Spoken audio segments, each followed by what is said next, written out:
దీనికి ఒక ప్రచండమైన ఉదాహరణ ఏంటంటే, నాకు ఎవరితో మాట్లాడటం చేత కాదు. ఇప్పుడు టీడీ కృష్ణమూర్తి ఉన్నాడు, అతను ఈ రోజు ఏ విధంగా మాట్లాడుతున్నాడో 1970లో కూడా అలాగే మాట్లాడాడు. అతని మాటలు ఎప్పుడు కూడా అర్జునుడి బాణాలు పోయినట్టు కరెక్ట్గా ఏమి అవుతాయి అన్నమాట.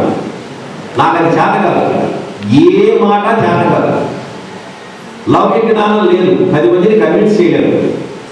ఏదో ఆయన కనుక అట్లా మాస్టర్ గారు పోరాకి ఆయన రాడు.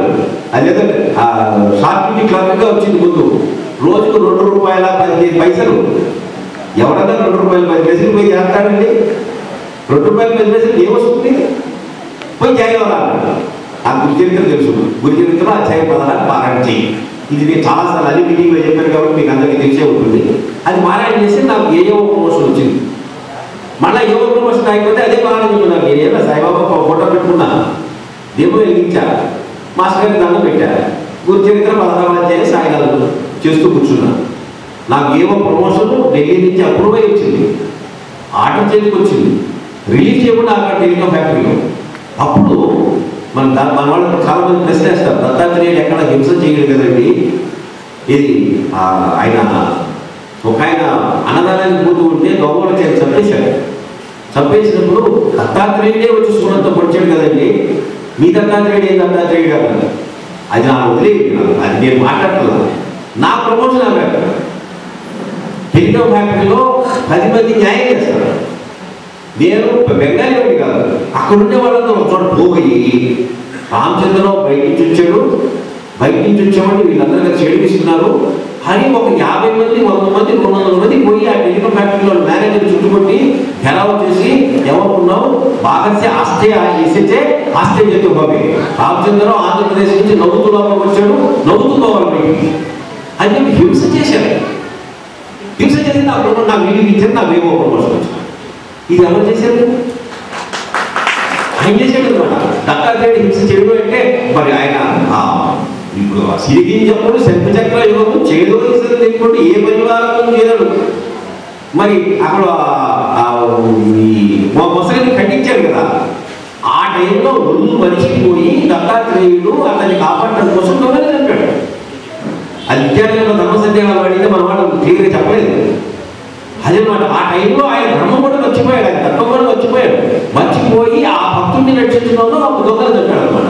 అది తర్వాత తెలుసో తెలియదు, నాకు తెలియదు, జరిగిందో లేదో గుర్తించడం వల్ల ప్రూవ్ అవుతా ఉంది. కానీ నా విషయంలో ఆయన హింస చేశాడు, దత్తాత్రేయుడు చేశాడు. 100 మంది నాకు ఎవరు నాకు తెలిసిన వాళ్ళు లేరు అనమాట.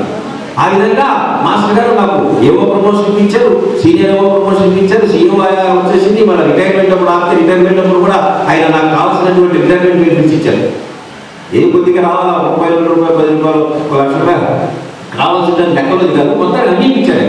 నాకు పెన్షన్ కేసులు ఫేవరల్గా సెటిల్ చేశాడు. ఈ ఎన్ని కేసుల్లో నా ప్రమేయం లేక నేను తెలివి తక్కువతనంలో చేసుకున్నటువంటి తప్పులన్నీ మాస్టర్ గారి దగ్గర తీసుకుని సరి చేశారు అనమాట. ఆ విధంగా మాస్టర్ గారు నన్ను అన్ని విధాలా కాపాడుతూ వచ్చారు. ఏది జన్మలకి నేను కాపాడాలన్నారు. నాకు ఆధ్యాత్మిక సంపద ఎంత ఇచ్చారో అనేది ఆయనకు తెలుసు. కానీ నన్ను మాత్రం స్థిరం చేశారు. స్థిరం చేసి నా లైఫ్ని ఒక స్ట్రీమ్ లైన్ చేశారు కాబట్టి ఈ విధంగా చూడతా ఉన్నాను. ఇందాక టీడీ కృష్ణమూర్తి చెప్పినట్టు అన్నదమ్ముల్లో ఒకప్పుడు అన్నం చంపేశాడంట. నా తమ్ముడు నన్ను చంపడానికి రెడీగా ఉన్నాడు, చెబుతున్నాడు ఈ ఆస్తిని ఆక్రమించేశాడు, ఆస్తి ఆక్రమించాడు, ఊళ్ళో బాధ్యత కొట్టేశాడు, చంపేస్తాను ఊళ్ళోకి రమ్మంటున్నాడు. కోర్టులో కేసులు పెట్టారు. కోర్టులో కేసులు పెడితే ఇప్పుడు వరుస పెట్టి ఒక్కొక్కటి తెచ్చుకుంటూ వస్తున్నాడు. నాకే నాలెడ్జ్ లేకపోయినా మాస్టర్ గారు నిలబడుతున్నారు అక్కడ. కాబట్టి ఆయన అన్ని విధాలా నన్ను కాపాడుతూ తీసుకొస్తున్నారు. కాబట్టి మాస్టర్ గారు ఎంత భూతదయ్యి ఉండేదంటే మన వాడు చెప్పినట్టు ఆయన అడవిలో తిరుగుతుండేవాడు. అవన్నీ నాకు తెలియదు. నాకు తెలిసిందల్లా ఒకసారి మాస్టర్ గారు నేను వెళ్తున్నాను, ఇది దిల్లు క్యాంటీన్ వైపు అంటే ఈ గోడ కొండ వైపుకి వెళ్తుంటే ఆ పక్కనే టెన్నిస్ కోర్ట్ చూపించి ఇది సిమెంట్ పెంచింది కదా, రాత్రి అంటే ఇక్కడ పడుకున్నాను. ఇదే విషయం. ఐఏఎస్ పాస్ అవుట్ ఏంటి, ఇంగ్లీష్ హెడ్ ఆఫ్ డిపార్ట్మెంట్గా పనిచేయడం ఏంటి, ఇక్కడ టెన్నిస్ కోర్ట్ పక్కన కొట్టుకోవడం ఏంటి, ఆ మంచి రూమ్ ఉంది కదా ఆయనకి, ఇల్లు తీసుకున్నారు కదా కొట్టది ఇల్లే ఇప్పుడు తప్పవను అంటే ఆయన అన్నారు ప్రకృతి సౌందర్యం, ప్రకృతి సౌందర్యం తెల్లటి ఇక్కడ నిన్న బాగుండేది, ఇక్కడ పడుకున్న ఆనందంలో విసిపోయానని చెప్పాడు. రోజు మాస్టర్ గారు ఏం చెప్పారంటే, నేను మనం వస్తున్నాను, అక్కడ రక్తం ఇంజరి బాగుంది, నేను చూసుకోలేదు, నన్ను చూసి బుస్సులు వేయలేసిందాను. అయితే అయిపోయి ఉండేవాడు, అయిపోతే మాకు బాధ ఉండేది కదా, ఎందుకు బాధ ఎందుకు, ఈ వైపు నుంచి ఆయన చేసే బోధ చెప్పడానికి వీలు కాదు. ఇన్ని సంవత్సరాలుగా ఇంతమంది మాస్టర్ గారు స్టూడెంట్స్ చెప్పినా ఈ రోజు టీవీ కృష్ణమూర్తి చెప్పిన విషయంలో నాకు తెలియదు చాలా. అందులో ఈ మా సాయి మాస్టర్ సన్నిధి, మా సాయి మాస్టర్ మధుర సూత్రులు 2లో ఆయన రాసిన విషయాల కంటే కూడా ఇప్పుడు కొన్ని కొత్త విషయాలు చెప్పాడు. అవి అంతకుముందు మాకు తెలియదు అనమాట. ఇవన్నీ ఇలా వచ్చేది మాకు, ఎందుకంటే వదిలిపెట్టకుండా చెప్పేవాడు అనమాట. మీరు ఊహించలేదు, మనుషులు ఊహించలేదు, చెప్తూ ఉండేవాడు. అతను చెప్తున్నారు కాబట్టి ఇంతమంది ఇక్కడ రాగలిగారు. ఎంత ప్రచారం చేయండి, దూరం నుంచి కొత్తగా వచ్చిన వాళ్ళు ఎంతమంది ఉన్నారో దానికంటే దాదాపు 100 రెట్లు మాస్టర్ మా ప్రబోధానికి వచ్చిన వాళ్ళే అంత ప్రబోధం చేశారనమాట. ఆయన మాస్టర్ గారు చెప్తారు, 24 గంటలు 365 రోజులు సాయినాథుడు అన్ని యాంగిల్లో 365 డిగ్రీల్లో అందరికీ నేను ప్రబోధం చేస్తాను, నేను ఎవరికి మంత్రోపదేశం చేయక్కర్లేదన్నారు. ఆ మాట నిజమో అబద్ధమో నాకు తెలియదు, కానీ మాస్టర్ గారు మాత్రం ఆ మాట చేసి 365 రోజులు అందరికీ మద్దతు చేస్తూ వచ్చారు. అందువల్లే ఇంతమంది ఆయన కోసం ఎంతో త్యాగం చేసి ఇక్కడ నిలబడుతున్నారు. ఆ పాపం ఉసులు వేసింది. ఉసులు వేస్తే మాస్టర్ గారు నిలబడిపోయారు. మాస్టర్ గారు నిలబడిపోయిన తర్వాత ఆయన సాయిశ్వరూపం ఆ పాపం పైకి వేసి బుస్సున్నది కిందికి తగిలింది. దానంతా అదే కింద తగిలింది. మీరు ఏమనుకున్నారు అని అడిగారు. అంత సాయిశ్వరూపమే కదా అనుకున్నాను అనుకున్నాడు. మనకి ఏదైనా పాము వచ్చింది అంటే దాన్ని మనం కొట్టాలి అనేటువంటి ఆలోచన లేకపోతే అది మనకు కలవదు. కానీ అది పైకి లేచిందంటే చాలా మంది అలా చేసినారు కాబట్టి లేచిందని మాస్టర్ గారిని కాంటాక్ట్ పైకి లేచింది అనమాట. ఆ విధంగా ఆ పాముని కూడా మాస్టర్ గారు కంట్రోల్ చేస్తుండేవాడు. తర్వాత మాస్టర్ గారిని చూస్తే ఆ సమాధికి ముందు క్లియర్గా ఇక్కడి నుంచి ఈ సుషుమ్నా పోయే ద్వారానికి క్లియర్గా అక్కడ తెల్లగా లోపల నుంచి కనిపించేది. ఎట్లా ఒక పెద్ద బెలూన్ తీసుకున్నాం అనుకోండి, బెలూన్ అంతా నల్లగా ఉందనుకోండి, లోపల ట్యూబ్లైట్ పెట్టామనుకోండి, ట్యూబ్లైట్ పెట్టిన తర్వాత ఎక్కడో చిన్న దానికి రంధ్రంలాగానో లేకపోతే ఆ నలుపు పోయేటట్టు పెడితే అక్కడ తెల్లగా కనపడుతుంది. అలా ఇక్కడి నుంచి తెల్లగా కనపడేది. అంటే సుషుమ్నా నాడి. శ్రీ వైష్ణవులు తప్పనిసరిగా సుషుమ్నా నాడి మీద తెల్లగా అది ఎర్రగా వాళ్ళు గుట్టు పెట్టుకోవాలి. వాళ్ళు ఏం చేస్తారు, మేము శ్రీ వైష్ణవులు అని చెప్పడానికి గుట్టు పెట్టుకుంటారు. కానీ మాస్టర్ గారికి గుట్టు ఎవరు పెట్టారు? సాయినాథ్ పెట్టారు. సాయినాథ్ పెట్టారు కాబట్టి ఆయనకి సుషుమ్నా ఉందని చెప్పేసి, సుషుమ్నా యాక్టివేట్ అయిందని చెప్పేసి మనందరికీ తెలుస్తుంది. ఇంకొక విషయం, మేమంతా ఒకసారి సువర్ణముఖి నదిలోకి వెళ్ళాము. అక్కడ ఆయన సత్సంగం చెప్పారు. నాకు తెలియక మాస్టర్ గారితో విద్యానగర్ రూపులో కాకుండా బయటికి వెళ్ళి సత్సంగం మొట్టమొదటిసారి ఆ సువర్ణముఖి నదిలోనే చేశాము. ఆయన ఉన్నటువంటి పదని పోదాం అన్నారు. బయలుదేరినాక మాస్టర్ కావాలన్నారు. ఎందుకు బయలుదేరామో తెలుసా? నాకు తెలియదు సార్, మీరు చెప్తే వింటమే పరుగుగా తింటాం, కంటిన్యూ తినకుండా నాకు తెలిసి నీకేం తెలియదు అన్నారు. అయ్యేం లేదు, అక్కడ నా కోసం ఎవరో భక్తులు వచ్చారు, భక్తులు వచ్చి నా కోసం అదే పనిగా చూస్తున్నారు, అందుకోసం వాళ్ళ తహకగా గమనించి నేను బయలుదేరాను. సరే, ఈ చెప్పిన మాట నిజమో అబద్ధమో చూద్దామని ఆయనతో పాటు నెమ్మదిగా వెళ్ళాను. అక్కడ మన సోదరుడు శేషాద్రి వాళ్ళ సిస్టర్లు అక్కడ కూర్చున్నారు, మాస్టర్ గారి కోసం కూర్చున్నారు. అప్పుడు లేచారు, మాస్టర్ గారికి నమస్కారం చేసి సార్ మీకోసం పలా టైం నుంచి చూస్తున్నామని చెప్పినారు. చెప్తే ఈ టైం ఆ టైం పోల్చుకుంటే మాస్టర్ గారు వెళదాం పదండి అన్న టైంకి ఈమె కూర్చొని చూసుకునే టైంకి కరెక్ట్ టైం. అంతటి విషయాలు ఆయనకు తెలుసు. మాస్టర్ గారు ఏం చేశారంటే ఈ ట్రాన్సెండెంటల్ మెడిటేషన్ అందరికీ చేరమనేవాడు. అప్పుడు నా జీతము 300 పైన ఉండేది, 320, 330, 350 ఉండేది, లేకపోతే 300 ఉండేది. వీళ్ళు ట్రాన్సెండెంటల్ మెడిటేషన్ ఇప్పుడు మన వాళ్ళందరూ ఇప్పుడు మాట్లాడి కృష్ణమూర్తి వీళ్ళందరూ చేరారు. అప్పుడు ఎంత వచ్చేది? 300 కంటే తక్కువ వచ్చేది.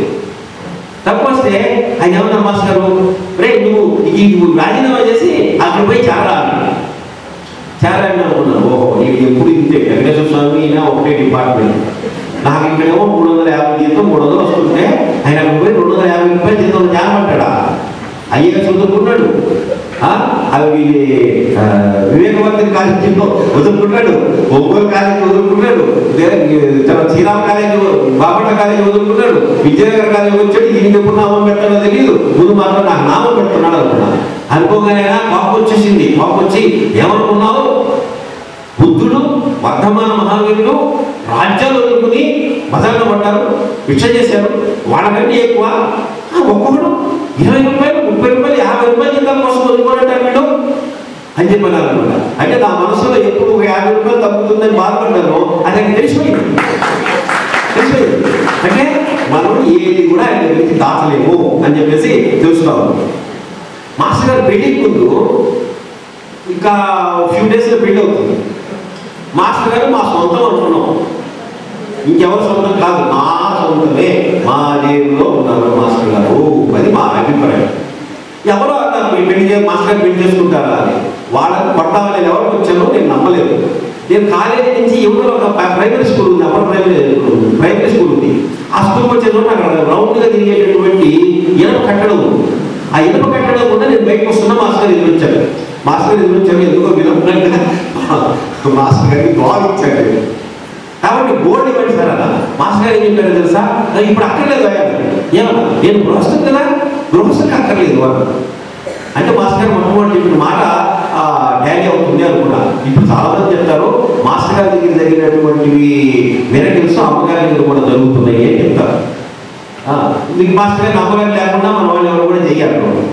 అవి నిజం అని చెప్పేసి మనం కాలాంతరంలో అనుకోవాల్సి వస్తుంది. కాళహస్తి స్వామి దగ్గర మండలారాధనకి మాస్టర్ గారితో వెళ్ళాను.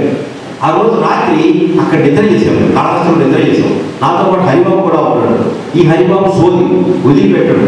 ఏది 7, 8, 9, 10 అయిపోతే మధ్యలో చాలా నిద్రపోతాను సోంపేడు. ఆ విషయం మీకు సాయిరాములతో ఫస్ట్ ఎడిషన్లో చూస్తుంది.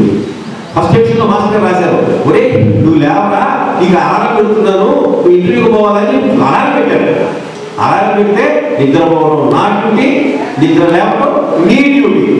నేను ఎందుకు జాగ్రత్తగా ఆనందంగా నిద్రపోయాడు. ఈ రోజు కూడా రాత్రి లేట్ అయితే నాతో పాటు వచ్చినప్పుడు 7 ఫోన్ చేశాడు. ఆ తిట్టుకుంటూ లేచి ఆన్సర్ చేశాడు. ఎందుకు నిద్రపోవడం నా డ్యూటీ అనమాట. పొద్దున్న ఆయన అలారం పెట్టాడు, నిద్రపోయాడు. నిద్రపోయిన పొద్దున్నే లేవలేకపోయాడు, అలారం అయిపోయింది. అప్పుడు ఇది మీకు ఎవరు చెప్పలేదు, ఇంతకు చెప్పారు అది. ఆ కిటికీ ఉంది చూడండి, అప్పుడు మాస్టర్ గారు రూమ్లో సాయి విగ్రహం ఉండేది, సాయి ఫోటో ఉండేది, పెద్ద ఫోటో ఉండేది. ఆ ఫోటో వెనకాల కిటికీ ఉండేది. కిటికీకి అవతల ఎవరు వచ్చి నిలబడతారు. నిలబడి నిద్రలే నిద్రలే నిద్రలే అన్నారు. ఆ వచ్చింది అన్నం వ్యక్తి కూడా ఆ మాత్రం ఇంటి జ్ఞానం ఉంది. వీడు నిద్ర లేవడని ఒకసారి అనకుండా 3 సార్లు అన్నారన్నమాట. 3 సార్లు అన్నాక నిద్ర లేసి పని పాటలేదు మళ్ళా పడుకున్న తర్వాత ఆ వ్యక్తి నిద్రలే నిద్రలే నిద్రలే 3 సార్లు అన్నారు. 3 సార్లు అంటే మళ్ళీ చురుకులు లేచి కూర్చున్నా. లేచి కూర్చుని ఎక్కడి నుంచి వచ్చింది శబ్దం అని చూస్తే బాబా ఫోటో పైన ఉన్నటువంటి కిటికీ అవతల నిలబడి ఆ వ్యక్తి అన్నారు. పని పాట లేకుండా మా అందరినీ కాపులాగా వేసేవాళ్ళు ఎవరున్నారబ్బా, కాపులాగా డ్యూటీ పెట్టుకునేది ఎవరుంది అనుకుంటే ఆ మనిషి దగ్గర గుడ్డ కట్టుకున్నట్టు నాకు అనిపించింది. గుడ్డ కట్టుకుని నిలబడేది ఎవరు, అక్కడ ఫోటోలో ఉన్నాడు ఆయన. వారి మీరు ఇంతమంది చేస్తుంటారా అని చెప్పి అప్పుడు చూసి అలా అయిపోయింది. అలా పక్కన పోయాను. ఆ బస్సు కూడా నా స్లేట్ వచ్చింది అన్ని నాకు. అట్లా మాస్టర్ గారు మమ్మల్ని దగ్గరుండి నడిపిస్తూ ఉండేవాడు అనమాట. ఆ కాళహస్తి స్వామి దగ్గర ఏమన్నారంటే అందరి ముందు ఏమన్నారంటే, ఒరే అప్పుడు చాలా మంది వచ్చారు, కమిషన్ వచ్చారు, అందరూ వచ్చి ఏదేదో దొరుకుతా ఉంది అని చెబుతున్నారు, ఆయన గొప్పతనం చెబుతున్నారు. మాస్టర్ గారు అన్నారు, ఒక పెద్ద గట్టిగా ఉంది, అక్కడ ఒక నిపుణం వేసామంటే పెద్ద మంట వస్తుంది. నానమని అగ్ని, నానాగ్ని దగ్ధ కర్మాణి, కాబట్టి నానాగ్ని ప్రజ్వలింప చేయాలా, నువ్వు పూర్పుని ఇక్కడ సత్సంగం చేసావంటే బ్రహ్మాండంగా జరుగుతుంది అన్నారు. కానీ నేను పూర్వ ఎందుకంటే చెప్పడం వాళ్ళు చెప్తానే ఉంటారు, ఒకటి కాదు ఆయన చెప్పేది, కనీసం ఒక 1 చెప్తాడు. ఇక ఏం ఆశ్చర్యం, ఒరే నేను మెడ్రాస్ పోతున్నానంటే ఒరే నువ్వు ఇంగ్లీష్ కలిసిపోయినా అది అందులో ఎవరు నీడిల్స్ వచ్చాడు, ఆయన ఆ పరిశోధనలు తీసుకురా. మెడ్రాస్ ఫస్ట్ టైం ఈ చిన్న సెక్రటరీ చీఫ్ యువకేంద్ర సెక్రటరీ వెళ్ళాను. అప్పుడు చెప్పాడు మొట్టమొదటిసారి పోయాడు, నాకు మీకు టెంపుల్ చాలా భయపడతా పోయాను. ఆ విధంగా ఆయన ఎన్నో చెప్తుంటేవాడు. ఆ విధంగా ఆయన కాళహస్తి స్వామి గురించి సత్సంగం చేయలేదు. తర్వాత కాళహస్తి వాడు నాకు ఎప్పుడో ఫోన్ చేసేది, తిరుపతిలో ఉండేది, కానీ నేను వెళ్ళలేదు. ఎందుకంటే నాకు అవే సరిపోయింది. ఆయన ఎన్నో చెప్పేవాడు అనమాట. అటువంటి మా మాస్టర్ గారిని ఒకసారి స్మరించుకున్నాం. మీరందరూ కూడా నాకు బలంగా పడి దిగంబరా దిగంబరా శ్రీపాద వల్లభ దిగంబరా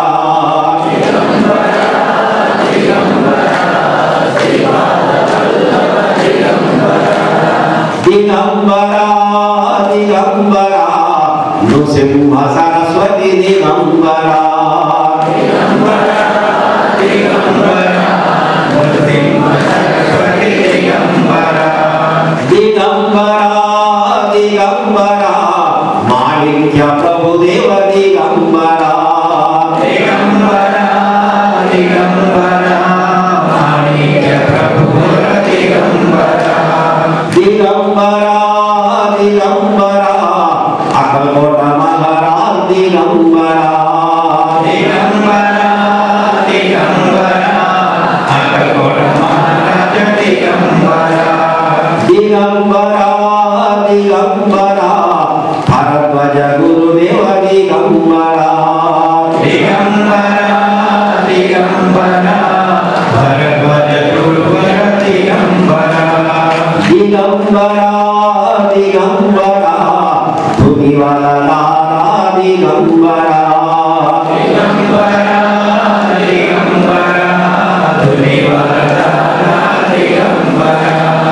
దిగంబరా దిగంబరా గజానన్ మహారాజ్ దిగంబరా దిగంబరా దిగంబరా గజానన్ మహారాజ్ దిగంబరా దిగంబరా దిగంబరా కాజుద్దీన్ బాబా దిగంబరా దిగంబరా దిగంబరా కాజుద్దీన్ బాబా దిగంబరా దిగంబరా దిగంబరా స్వామి సమర్థ దిగంబరా దిగంబరా దిగంబరా స్వామి సమర్థ దిగంబరా దిగంబరా దిగంబరా సాయి బాబా దిగంబరా దిగంబరా దిగంబరా సాయి బాబా దిగంబరా దిగంబరా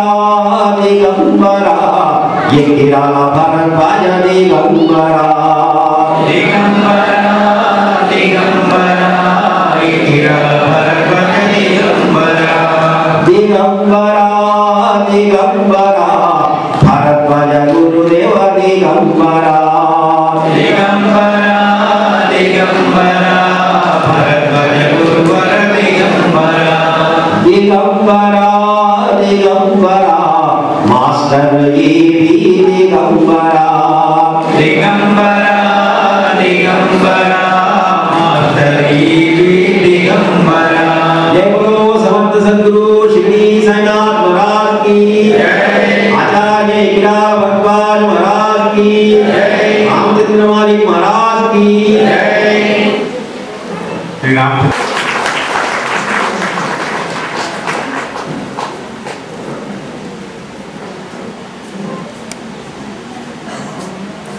గుడి వారిని వేదిక మీదకి రావాల్సిందిగా సవినయంగా ఆహ్వానిస్తూ మాస్టర్ యొక్క స్మృతులు మాస్టర్తో ఉన్న వారి అనుభవాలు మనతో పంచుకోవాలని కోరుతున్నాను.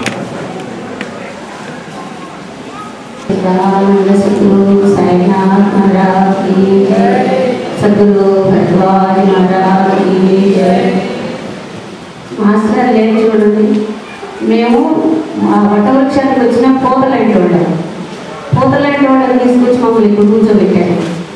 మేము మాస్టర్ని చూడలేదు. మాస్టర్తో తిరిగినవాడు ఏం చెప్తారు ఆతృతగా విన్నామని కూర్చున్నవాడు. మేము మాస్టర్ని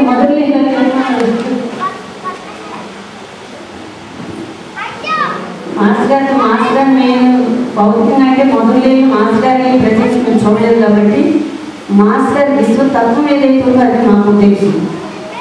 ఎందుకంటే మాస్టర్ ఉన్నప్పుడు మరి ఎక్కడ ఉంటే ఒంగోలు ఉన్నారో ఎక్కడ ఉన్నారో ఫిజికల్ ప్రెజెన్స్ ఉండేదేమో. మాకు ఆ ఫిజికల్ ప్రెజెన్స్ తెలియదు. మాస్టర్ అంతర్యం మాకు తెలుసు. మాస్టర్ చెప్పింది మాకు తెలుసు. అందుకని మాస్టర్ని ఆయనతో ఏ అనుభవంతో మాకు తెలియదు. మాస్టర్ ఇది చెప్పారు, ఇది చెయ్యాలి, అది ఉంటే మాకు తెలుసు. మాస్టర్ ఇది చెప్పారు కదా, ఇది కదా మనం ఇలా చేయమన్నారు, ఇది కదా ఇలా చేయమన్నారు, అదొకటే మాకు వంటబెట్టింది. అంటే ఫస్ట్ అంటే మాస్టర్ గారి రచనలో కానీ ఎందుకంటే ఫస్ట్ నేను వేరే వేరే మా బావ గురించి బాగా ప్రీతితో చాలా చదివేదండి. కానీ నాకు ఎక్కడ కూడా ఇంకా ఏదో అసంతృప్తి అట్లా ఫీల్ అయ్యేది. తర్వాత మా కొలిగ్గా ఫారెన్ చేశాను, ఇలా ఇచ్చాడు. ఇచ్చిన తర్వాత ఇంకా అసలు మనకి సమాధానం మొత్తం మనకు కావాల్సినంత దొరికింది అనిపించింది. ఒంగోలు మొత్తం బుక్స్ తెచ్చుకున్నాను. ఇంకా అప్పటి నుంచి కూడా దాదాపు 15 years నుంచి మాకు తెలిసినట్టు తెలిసినో తెలియకపోతే ప్రతి వాళ్ళకి కూడా అవసరం ఉందా అనవసరం ఉందా లేకపోతే కల్పించుకుని లీలామృతం మాత్రమే మొదలుపెట్టాము. ఎందుకంటే అది ఇంకా మనం ఇక రాజముద్ర, ఎందుకంటే హేమాటి పంతుకి రాజముద్ర వేశారు బాబా, మళ్ళీ ఆ రాజముద్ర పడింది మాస్ గారు లీలామృతం. హేమాటి పంతు రాసిన మనకి ఇంకా అది మరాఠీ వాళ్ళకి భక్తిభావం వాళ్ళకి సరిపోతుంది. కానీ బాబా తత్వం అర్థం అవ్వాలంటే మనకు ఆ భక్తి మనకు అంత పూర్తిగా తెలియదు, భక్తి మనకు లేదు. మనం పారాయణ చేసిన కోరికల కోసం దేనికోసమే కానీ బాబా నిజతత్వం తెలియదు. ఆ భక్తి ఆయన నిజతత్వం ఆ తత్వం తెలియకుండా మన భక్తి అనేది పరిపూర్ణంగా నిలబడదు. ఆయన అంతా ఆ లోటు తెలియదు, ఆయన అంతర్యామి ఆ తత్వం తెలియదు, మనకి నిలబడదు. మాస్టర్ రచన చదివిన తర్వాత ఆయన అంటూ ఏంటో అవుతుంది. అప్పుడు లీలామృతం మనకి సత్యంత చదివిన అర్థమవుతుంది. అప్పటి నుంచి నేను అట్లా ఇవ్వడం వచ్చాం. అయితే మధుర స్మృతులు అంటే నేనుగా ఎప్పుడు బాబా మాస్టర్ గారు కానీ అనుభూతులు నేను అడగలేదు. అంత ఇది మాస్టర్ గారు కానీ ఈ పారాయణ చేసిన వాళ్ళకి మాత్రం మాస్టర్ గారు ఇచ్చిన అనుభూతులు అన్నీ ఒక్కొక్కటి ఇట్లా జరిగింది ఇట్లా జరిగింది. ఆయన ఆ రోజు బాబా దగ్గర ఏది లేదా జరిగిందో ఎన్ని ఫీడ్బ్యాక్ వచ్చినాయి. అంటే మాస్టర్ గారు ఎట్లా చేస్తారు అనేది నిజంగా మాస్టర్ గారి కుటుంబానికి మనం చేతులెత్తి కానీ అలా సైలెంట్గా ఉంటారు. ఋషి వంశమేమో అనిపించింది. ఆ భగవంతుడి ఒక ప్రణాళికను దర్శించిన వాళ్ళు మాస్టర్ గారు, ఆ ప్రణాళికలో భాగంలో వచ్చిన వాళ్ళే మాస్టర్ గారు అనిపించింది. ఎందుకంటే ఆ ప్రణాళిక భాగం వచ్చారు కాబట్టి ఆడ ఇదైన తర్వాత కూడా ఆ అవతార కార్యక్రమం ఆగదు, అందుకు ఇట్లా జరుగుతుంది. అంటే నేను చదువుకున్న ఈ మాస్టర్ గారి రచనలు నా అభిప్రాయం. ఆ వడ్డమిసిన మాస్టర్ గారు ఈకే గారి పుస్తకాలు చదువుతున్నంటే ఆ భాగవతం చదువుతుంటే ఈ మధ్య భాగవతం మాస్టర్ గారి అన్నయ్య శంకరాం చదువుతుంటే అది చదివిన తర్వాత గురు చరిత్ర లీలామృతం చదువుతుంటూ నాకు ఒళ్ళు చరిత్రించింది. నేను రోజు గురు చరిత్ర చదివిన ఫస్ట్ చెప్పొద్దు చెప్పారు మనకి, మీరు జయప్రద గారు అనుకుంటా ఫస్ట్ అధ్యాయం చదివి తర్వాత రోజు పారాయణ. నేనంత రోజు ఫస్ట్ అధ్యాయం చదివి మిగతా ఆ రోజు పారాయణ నాకు అది అలవాటు. ఫస్ట్ అధ్యాయంలో అంతా ఏమన్నా